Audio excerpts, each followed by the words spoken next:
తన మీద అండకుండా, అదే మనం ప్రతి వారం హెబ్రీ పత్రికలో మనం పదే పదే మనం ధ్యానించేది అదే.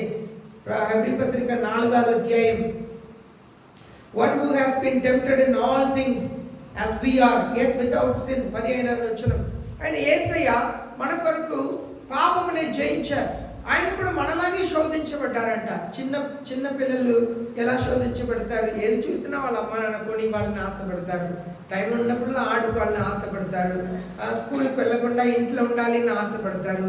ఇంకా కొంచెం పెద్దగా ఎదిగితే ఏదైనా కారు ఏదైనా కొనివ్వండి, మట్టారు పగలగొట్టి లోన ఏముంది, ఎందుకు ఈ కారు తిరుగుతుంది, ఏముంది, అన్ని చేస్తూ ఉంటారు పిల్లలు. అదే పని. ఇంకా కొంచెం యవ్వన వయసులో వచ్చిన తర్వాత అప్పుడు వరకు మన ఇచ్చిన డ్రెస్ని వేసుకుంటారు. తర్వాత మన కొట్టుకు వెళ్తే అది వద్దు, నాకు ఇది కావాలి అంటే వాళ్ళు ఎందుకు వాళ్ళని ఆశ వచ్చింది. తర్వాత ఇంకా కొంచెం కాలం వచ్చిన తర్వాత సలహా ఇవ్వటం మొదలు పెడతారు. అమ్మ నీకు ఏం తెలీదు, ఇలా జరిగింది. వాళ్ళన్ని ఇంకా కొంచెం ఎదిగిన తర్వాత ఒక అబ్బాయిల అమ్మాయిల మీద, అమ్మాయిల అబ్బాయిల మీద ఒకలాంటి ఒక ఫిజిక్స్ వలన కెమికల్ రియాక్షన్ వాళ్ళ శరీరంలో ఫిజికల్గా వాళ్ళు ఎదుగుతున్నారు. వాళ్ళ శరీరంలో ఉన్న కెమికల్ని బట్టి వారు డిఫరెంట్గా మారటం మొదలు పెడుతున్నారు. అలాగే యవన వయసులో దాటిన తర్వాత ఒక్కొక్క స్టేజ్లో యేసయ్య తను తాను చంపుకున్నారంట. సిలువలో యేసయ్య మరణించటం, లోక పాపంని మోయటకు 3 గంటలు యేసయ్య సిలువ మీద పాపంని మోసారు. కానీ 33.5 సంవత్సరాలు ఈ లోక పాపం తను తాను అండకుండా ప్రతిరోజు మరణించారట. ఈ హెబ్రీ పత్రిక అంతా సెలవించేది ఏంటంటే పాపం నుండి మనకు విడుదలని యేసయ్య ఒక ప్రధాన యాజకుడుగా ఎలా చెప్పారు, ఎలా తీసుకొచ్చారు. మనల్ని మనం పరిశుద్ధంగా కాపాడుకోవటం ఎంత ప్రాముఖ్యం అనేది యేసయ్య 33.5 సంవత్సరాలు ప్రతిదినం తనకు తాను మరణించారు. సిలువలో మరణించినది యేసయ్యని చంపటం కాదు, లోక పాపంని మోయటం కొరకే సిలువలో మరణించారు. కనుక ఇలాగ తను తాను పాప బలియాగముగా సమర్పించుకోవాల్సిన అవసరత యేసయ్యకు వచ్చిందని మనం ఇక్కడ చూస్తున్నాం. హెబ్రీ పత్రిక 8వ అధ్యాయం 4వ వచనం చదువుదాం. Now if you were on earth, he would not be a priest at all, since there are those who offer the gifts according to the law. ధర్మశాస్త్ర ప్రకారము అర్పణలు అర్పించువారు ఉన్నారు కనుక ఈయన భూమి మీద ఉన్న ఎడల యాజకుడై ఉండడు. ఇక్కడ చూడండి, భూమి మీద ఉన్న కాలం వరకు లేవీయులకు మాత్రమే ఆ పని అప్పగించబడి ఉంది. కనుక ఒక యూదుడు వచ్చి నేను బలి ఇస్తాను, నేను ప్రార్థన చేస్తానంటే అంగీకరించేవారు కాదు. కనుక యేసయ్య పరలోక రాజ్యంలోకి వెళ్ళిపోయారు. పరలోక రాజ్యంలో ఉన్న యేసయ్య ఇప్పుడు మీ కొరకు నా కొరకు ఒక ప్రధాన యాజకుడుగా ప్రవర్తిస్తున్నారు. అనగా మన కష్టకాలం దాని గురించి మన సగరయ గ్రంథంలో చూస్తున్నాం. అక్కడ యెహోషువ అనే దేవుని సేవకుడు నిలబడి ఉన్నాడు. తన వస్త్రం అంతా కూడా మురికి గుట్టలుగా ఉంది. అప్పుడు దేవుడు చెప్తున్నారు, ఇదిగో ఆయన మురికి గుట్టలను తీసివేసి పరిశుద్ధమైన వస్త్రం ఇవ్వండి అంటే అక్కడ సగరయ చెప్తారు, అయ్యా ఆయన తల మీద ఉన్న టర్బన్ ఆ క్యాప్ని కూడా తీసేయండి, దాన్ని కూడా పరిశుద్ధముగా ఇవ్వండి. పరలోక రాజ్యంలో ఉన్న యేసయ్య మన కొరకు మీడియేటర్గా ఉన్నారు, మన కొరకు ప్రార్థన చేస్తున్నారు. సాతానుడు రాత్రి పగలు వచ్చి ఫిర్యాదు చేస్తూ ఉంటాడంట. చూసారా పొద్దునే ప్రార్థన చేశాడు, వెళ్ళే ముందు ప్రార్థన చేశాడు, ఇప్పుడు ఏం మాట్లాడారు చూసారా పొద్దున బాగున్నాడు, నైట్ బాగానే ప్రార్థన చేశారు, పొద్దున ఏం చేశారు చూసారా. ఇలాగ ఫిర్యాదు చేస్తానే ఉంటాడని మనం ప్రకటన గ్రంథంలో చదివాం. సాతాను 24 గంటలు ఫిర్యాదు చేస్తారంట. కానీ యేసయ్య మన కొరకు ఆ మురికి గుట్టలు లాంటి వస్త్రంను తీసేసి నీతిని ఇచ్చుటకు పరలోకంలో యాజకుడుగా యేసయ్య ఉన్నారు. ఇప్పుడు 5వ వచనం చదువుదాం. Who serve a copy and shadow of heavenly things, just as Moses was warned by God when he was about to erect the tabernacle for seeing. He says that you make all things according to the pattern which was shown on the mountain. మోషే గుడారం అమర్చబోయినప్పుడు కొండ మీద నీకు చూపబడిన మాదిరి చొప్పున సమస్తమును చేయుటకు జాగ్రత్త పడు అని దేవుని చేత హెచ్చరింపబడ్డ ప్రకారము ఈ యాజకులు పరలోక సంబంధమగు వస్తువుల ఛాయారూపకమైన గుడారం నందు సేవ చేయుదురు. ఇక్కడ మనం చూస్తున్నాము, మోషేకి దేవుడు ఖచ్చితంగా చెప్తున్నారు, దేవుడు ఖచ్చితంగా చెప్తున్నారు మోసే దగ్గర, నేను నీకు ఎలా చూపించానో అదే నువ్వు చేయాలి. నేను ఎలా ఆ గుడారంని ఏర్పాటు చేయమని చెప్పానో అదే ప్రకారమే నువ్వు చేయాలని చెప్పి యేసయ్య దేవుడు ఆయనకు ఆజ్ఞను ఇస్తున్నారు. దాని ప్రకారమే ఇప్పుడు మోసే ఇక్కడ చేసిన గుడారం ఎక్కడ ఉన్నదంట? పరలోకంలో ఉన్న గుడారం లాంటిది. పరలోకంలో ఎలాగో అక్షరాలుగా ఉందో అలాగనే మోసేకి కూడా చేయమని చెప్పారు అంటారు. ఈనాడు మీరు ఒక మన భారతదేశంలో ఉన్న గుడులకు మీరు వెళ్ళినా కూడా గర్భపీఠంలో ఒకటి ఉంటుంది, బయట ఒక స్థలం అనేది, మళ్ళీ ఆవరణంలో ఉంటుంది. Same pattern. What I believe is this, నేను ఏం నమ్ముచున్నానంటే, ఆ దినంలో బైబిల్ని ట్రాన్స్లేట్ చేసినందుకు చాలా మంది చదువుకున్న వాళ్ళు ఇదంతా చేశారు. ఎక్కువ ట్రాన్స్లేట్ చేయటకు ఆనాడు చదువుకున్న వాళ్ళందరూ కూడా బ్రాహ్మణ్స్ కనుక అక్కడ నుండి వీళ్ళందరూ కాపీ చేసి ఉంటారు. ఎందుకంటే ఇది పరలోకంలో ఉన్న ప్యాటర్న్ అంట. పరలోకంలో అతి పరిశుద్ధ స్థలం, పరిశుద్ధ స్థలం, ఆవరణం అలా ఉండేది. దాన్నే మోసేకి అక్కడ ఉన్నది ఎలా చూపించారో సేమ్ అదే కాపీ చేసి ఇక్కడ కట్టమన్నారంట. అదే ఇక్కడ ఈనాడు అన్ని చోట్ల కూడా మనం చూస్తుంటాం. ఇది దేన్ని చూపిస్తుందంటే, పరలోక రాజ్యంలో కూడా దేవుడు ఉన్న స్థలంనే మనకు చూపిస్తుంది. ఆనాడు అతి పరిశుద్ధ స్థలంలో ఎవరు వెళ్ళలేరు, కానీ యేసయ్య అతి పరిశుద్ధ స్థలంలో ప్రవేశించే భాగ్యం దయచేయబోతున్నారు. చూడండి, ఇప్పుడు 8వ అధ్యాయం 6వ వచనం చదువుదాం. 8వ అధ్యాయం 6వ వచనం. ఈయనైతే ఇప్పుడు మరి ఎక్కువైన వాగ్దానములను బట్టి నియమింపబడిన మరి ఎక్కువైన నిబంధనకు మద్దగట్టే ఉన్నాడు కనుక మరి శ్రేష్టమైన సేవకత్వం పొంది ఉన్నాడు. But now he has obtained a more excellent ministry, by as much as he is also the mediator of a better covenant, which has been enacted on a better promises. ఈ హెబ్రీ పత్రికలో పదే పోయిన వారు కూడా మనం చదువాము. Better covenant, better promise. ఒక మంచి నిబంధనని ఏర్పరిచారంట యేసయ్య. అలాగే ఒక మంచి వాగ్దానాన్ని మన జీవితంలో యేసయ్య చేస్తున్నారు. ఆ వాగ్దానం ఏంటి మనం చదువుతాం. రోమీయులకు రాసిన 6వ అధ్యాయం 14వ వచనం. ఈ సంఘంలో కూడా ఎక్కువగా మనం పదే దాదాపు ప్రతి ఆదివారం కూడా వినే వాక్యం రోమీయులకు రాసిన 6వ అధ్యాయం 14వ వచనం చదువుదాం. మీరు కృపకే కానీ ధర్మశాస్త్రమునకు లోనైన వారు కాదు కనుక పాపము మీ మీద ప్రభుత్వం చేయదు. పాపం మనల్ని ఆకర్షిస్తుంది, పాపం మనల్ని లాగుతుంది. కానీ దేవుని వాక్యం సెలవిస్తుంది, మోసే ద్వారా న్యాయ ప్రమాణం వచ్చింది, కానీ కృప అనేది యేసయ్య ద్వారా వచ్చింది. కనుక మీరు పాపంని జయించగలుగుతారు. మనం పడిపోతాం, లేస్తాం. ఎప్పుడైతే పడిపోయిన చోట్ల ఉండకుండా మరలా లేస్తా ఉన్నామో ఎన్నిసార్లు ప్రయత్నం చేసినా ఒక దినం వస్తుంది మనకు దేవుడు విజయం దయచేస్తాడు. ఎన్నడూ పడిపోకుండా పరిశుద్ధంలో జీవించే కృపను యేసే అనుగ్రహిస్తారు. అదే బెటర్ కవెనెంట్ అనేది, నువ్వు నాతో ఎల్లప్పుడూ నాతో ఉంటావు, మనం ఇద్దరు కలిసి ఉంటాం.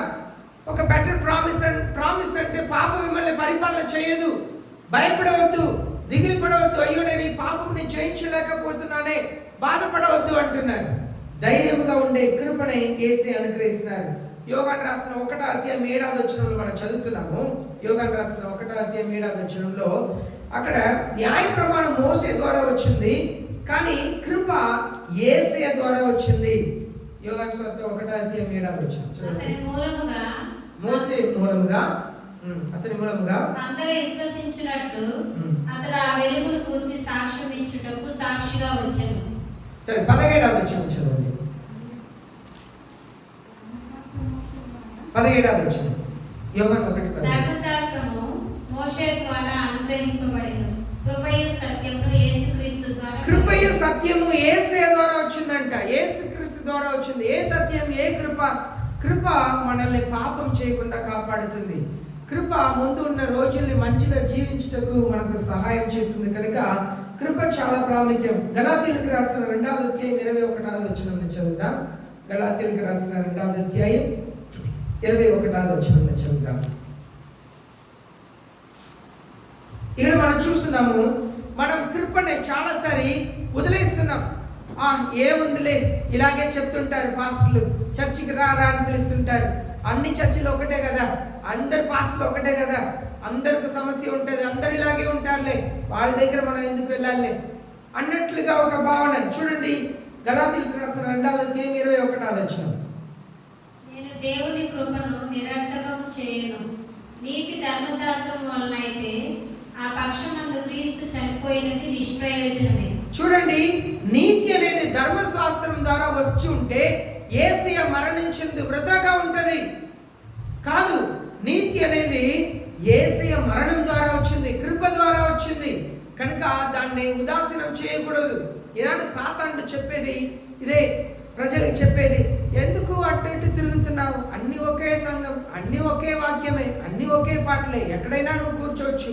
కాదు కాదు కాదు, నా యేసయ్యకు సేవ చేయటకు ఎన్నో స్థలాలు ఉన్నాయి, కానీ సేవ చేయట్లేదు ప్రజలు. సంఘం ఉన్న చోట్ల సంఘం కట్టట్లేదు, సేవకులు ఉన్న చోట్లోనే వెళ్ళి చేస్తున్నారు, సేవకులు లేని చోటకు వెళ్ళట్లేదు. నేను ఒక్కొక్కసారి ఒక్కొక్క చోట నుండి పాటనే అన్ని వింటున్నప్పుడు నేను అదే అనుకుంటున్నాను, ఈరోజు ప్రయాసపడి యేసయ్యని ఎన్నడూ ఎరగని వారిని సంపాదించాలనే దానికంటే యేసయ్యని ఎరిగి ఆల్రెడీ చర్చికి వెళ్ళి, లేదు ఏదో ఒక కారణంతో చర్చికి వెళ్ళకుండా ఇంట్లో ఉన్న వారిని, అలాంటి వారిని లాక్కు వెళ్ళి చర్చి పెట్టడం ఈనాడు పరిచర్య అయిపోయింది. ఒక చోటకు వెళ్తుంటే పొద్దున వెళ్తే సరే, పొద్దున మీరు వెళ్ళండి, సాయంత్రం మా దగ్గర రండి, ఇలాగే ఆకర్షించే మినిస్ట్రీ ఎక్కువ అయిపోయింది. నిజముగా కన్నీటితో ప్రార్థన చేసి ఒక ఆత్మని సంపాదించి సంఘంలో కూర్చోబెట్టి చేసే కాలం అంతా పోయింది. ఇదంతా కూడా యేసుక్రీస్తు కృపనే ఉదాసీనం చేయటం, యేసయ్య ఇచ్చే కృపనే ఉదాసీనం చేయటం. అన్ని సంఘంలో చూడండి, నూతనముగా యేసయ్యని ఎరిగి వచ్చేవాళ్ళు తక్కువ ఉంటారు. ఇక్కడ ఉన్నవాళ్ళు రేపు అక్కడ ఉన్నవాళ్ళు రేపు ఇంకా ఒక చోట్ల, ఇలాగే విశ్వాసుల్ని సేవకులు అలాగే చేస్తున్నారు. దానికి మనం చూస్తున్నాం, ఒక వీధిలో 2 చర్చిలు. ఎందుకు? సంఘం లేని చోటు ఎన్నో ఉంటుంది. దేవుని పిల్లలారా, మనం యేసయ్య కృపనే మనం పోగొట్టుకునే జీవితంలో జీవించకూడదు. చివరిగా యోహాను 5వ అధ్యాయం 14వ వచనం చదువుతాం. యోహాను సువార్త 5వ అధ్యాయం 14వ వచనం చదువుతాం. యేసయ్య మనకు కృపను అనుగ్రహించున్నారు కనుక ఆ కృపని మనం పోగొట్టకూడదు. యోహాను 5:14 చదువుతాం. మరి ఎక్కువ కీడు నీకు కలుగుకున్నట్లు ఇకను పాపం చేయమని చెప్పి. చూడండి, యేసయ్య ఒక వ్యక్తి ఉన్నాడు, ఆయన్ని కోనేట్లో 38 సంవత్సరాలు పడుకొని ఉన్నాడు. ఆయన్ని యేసయ్య వెళ్ళి స్వస్థపరిచారు. బాగు చేసిన తర్వాత ఆయన సంతోషంగా ఇష్టానుసారంగా జీవించడం మొదలుపెట్టారు. యేసయ్య చెప్తున్నారు, మరి ఎక్కువ కీడు జరగకుండా పాపం చేయవద్దు. ఆయన దేవాలయంలో కనుకొని ఆ మాటను చెప్పారట. నేను ఈ వీడియోని మీకు చూపించాలని ఆశపడ్డాను. లైక్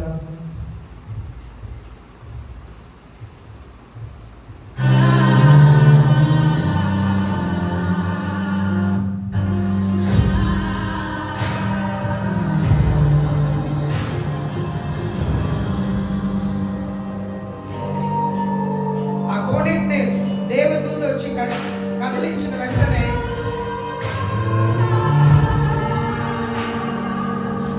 ఎవరు ముందు దూకుతారో వాళ్ళు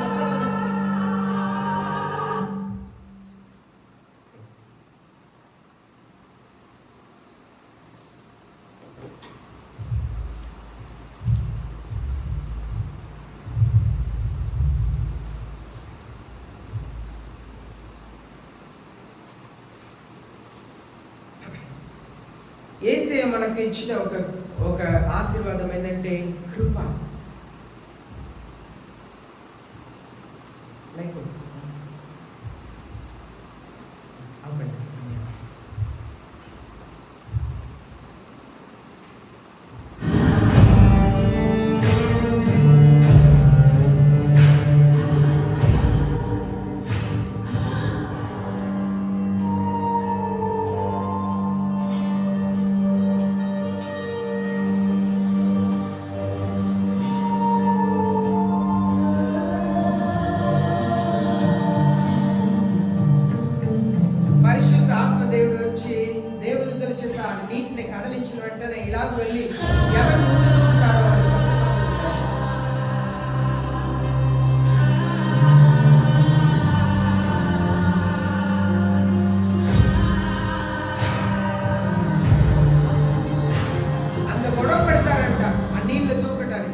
శాశ్వతంగా అలాగే పడి ఉన్నాడు.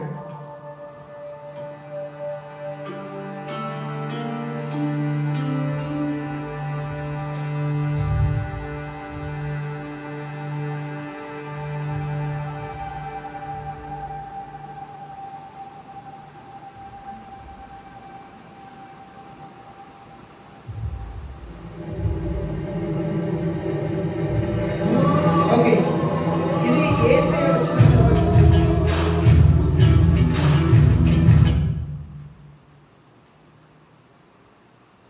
ఇది యేసయ్య స్వస్థపరచుటకు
యేసయ్య ఆ స్థలంలోకి వస్తున్నాడు, ఆ కోనేటి దగ్గర. ఈ గొడవంతా దీని గురించేనా?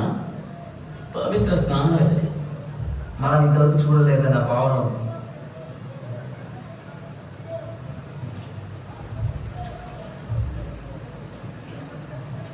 ఎంతో మంది ఉన్నారు, కానీ యేసయ్య ఆయన కావలసిన వ్యక్తిని వెతికి వస్తున్నారు.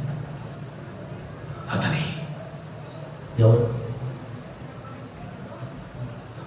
అడిగు. ఎక్కువ కాలం ఇక్కడ ఉన్నప్పటికీ ఈ ప్రాంతానికి చెందిన వ్యక్తి కాడు. ఇది కేవలం సమావేశం కాదనే భావన నాకు ఎందుకు వచ్చింది? మనం ఇప్పుడు జాగ్రత్తగా ఉండాలా? లేదు, నాతో ఉండి గమనించండి.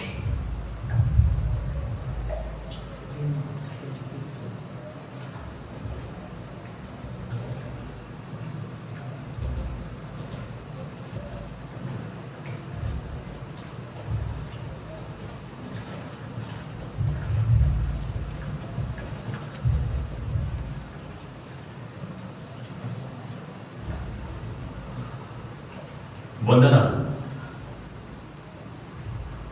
నాన్న, అవును, వందనాలు. నేను ఒక ప్రశ్న అడగాలి. నన్ను అడుగుతావా? నా దగ్గర పెద్దగా సమాధానం లేవు. నేను వింటాను. నీకు స్వస్థత పొందాలని ఉందా? నువ్వెవరు? దాని గురించి తర్వాత మాట్లాడతాం. నా ప్రశ్నకు సమాధానం చెప్పు. నువ్వు నన్ను నీళ్ళలోకి తీసుకెళ్తావా?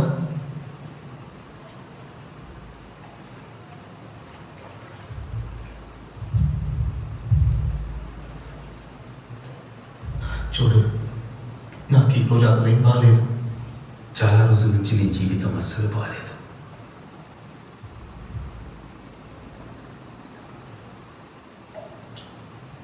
కాబట్టి అయ్యా, నీళ్లు కదిలిపబడినప్పుడు నన్ను కోనేటిలోకి దించుటకు నాకు ఎవరూ లేరు.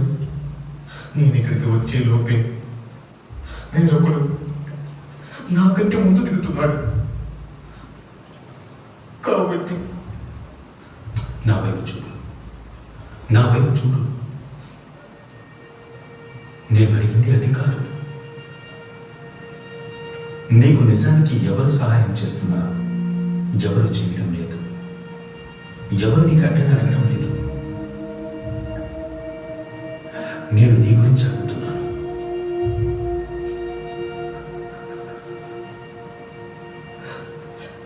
నేను ప్రయత్నించాను.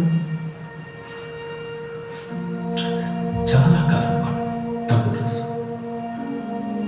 మళ్ళీ నిరీక్షించాలని అనుకోలేదు, నాకు అర్థమైంది. కానీ ఈ కోనేరు ఇది నీకోసం కలిగి లేదు. దీనివల్ల ప్రయోజనం లేదు, అది నీకు తెలుసు. కానీ నువ్వు ఇక్కడికే ఉన్నావు. ఎందుకు?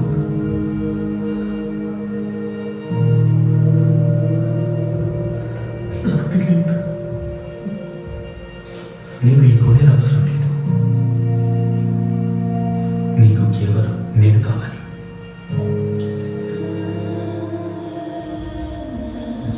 చెప్పు, నువ్వు స్వస్థత పొందాలనుకుంటున్నావా?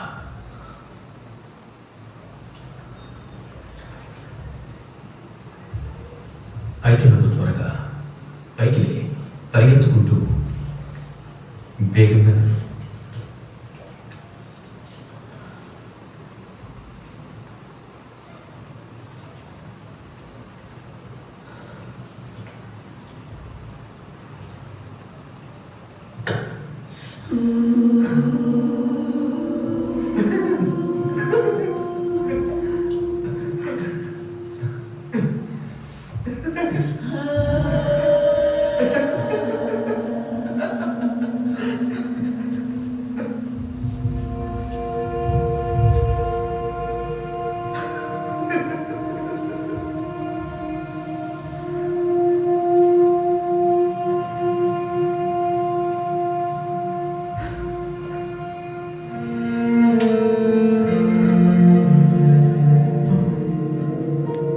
ఆయన చెప్పినట్టు నడిచే సమయం వచ్చింది.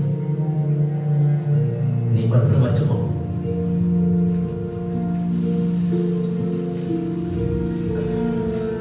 ఇది ఎందుకు ప్రాముఖ్యం? ఎందుకంటే నువ్వు మళ్ళీ ఇక్కడికి తిరిగిరావు. ఆ జీవితం ముగిసిపోయింది. ఇప్పుడు సమస్తం మారిపోతుంది. ఇది విశ్రాంతి దినం. నువ్వు ఏం చేస్తున్నావు? ఈరోజు పట్టును తీసుకోవడానికి శాస్త్రం వద్దంటుందా? శాస్త్రం కాదు, మౌఖిక సంప్రదాయం. అవును, వస్తువుల్ని ఒక చోటు నుండి మరొక చోటు తీసుకెళ్లడం విశ్రాంతి దినాన్ని ఉల్లంఘిస్తుంది. స్వస్థపరచని ఇక్కడ ఏం జరిగిందో గ్రహించలేదా? విశ్రాంతి దినంతో ఎందుకు ఆయన ముడిపెడుతున్నారు? నాతో నీ బలపెత్తుకొని నడవమని చెప్పాడు. ఎవరు చేశారు? నీకెవరు చెప్పారు? ఆయన చేసేది నాకు తెలియదు. ఆయన తన పేరు చెప్పలేదు. లేదు, అలా జరగడానికి వీల్లేదు. ఆయన ఒక మంత్రం వేసి పాపం చేయమని నీకు చెప్తున్నాడు. అబద్ధ ప్రవక్త. ఇది ఫిర్యాదు చేయాలి. మీకు నచ్చని మీరు ఫిర్యాదు చేసుకోండి. నేను నా వెంట కాళ్ళపై నిలబడ్డాను. క్షమించండి, నేను నా తమ్ముడిని వదలడానికి వెళ్ళాను. ఓకే, ఎందుకు ఇది చూపిస్తానంటే కృప అనేది దేవుడు మనల్ని ప్రేమించి ఇచ్చింది. ఈ కృపని మనం జాగ్రత్తగా కాపాడుకోవచ్చు. లేదంటే మనం చదివినట్లుగా గలాతీ పత్రిక 2వ అధ్యాయం 21లో చదివినట్లుగా ఆ కృపని మనం పోగొట్టుకోవచ్చు. కృప యేసయ్య మన జీవితంలో యేసయ్య కృప ఉంటేనే మాత్రమే పాపంని శోధనని మనం జయించగలుగుతాం. ఎక్కడ కృప లేదో దేవుని ఆశీర్వాదం ఉండదు. అనగా మనం ఎక్కడ పడిపోతున్నామో అక్కడ ఆ శోధనలో పడిపోవటానికి కారణం, ఆ పాపంని చేయటం కారణం, ఆ సమయంలో ఆ కృపను మనం కోల్పోతున్నాం. కనుక యేసే ఇచ్చిన కృపని మనం కోల్పోకూడదు. ప్రతిసారి అడగాలి, మీ కృప చేత మమ్మల్ని నింపండి ప్రభువా, మీ కృప చేత నన్ను నింపండి. ప్రతిదినం మనకు కావాల్సింది, ఉదయకాలం దేవుని అడగవలసింది, మీ పరిశుద్ధ ఆత్మ చేత నన్ను అభిషేకించండి, మీ పరిశుద్ధ ఆత్మ ద్వారా నన్ను అభిషేకించండి అని ప్రార్థన చేసినప్పుడు యేసే అద్భుత కార్యం చేస్తాను. మోకరించండి, ప్రార్థన చేస్తాను.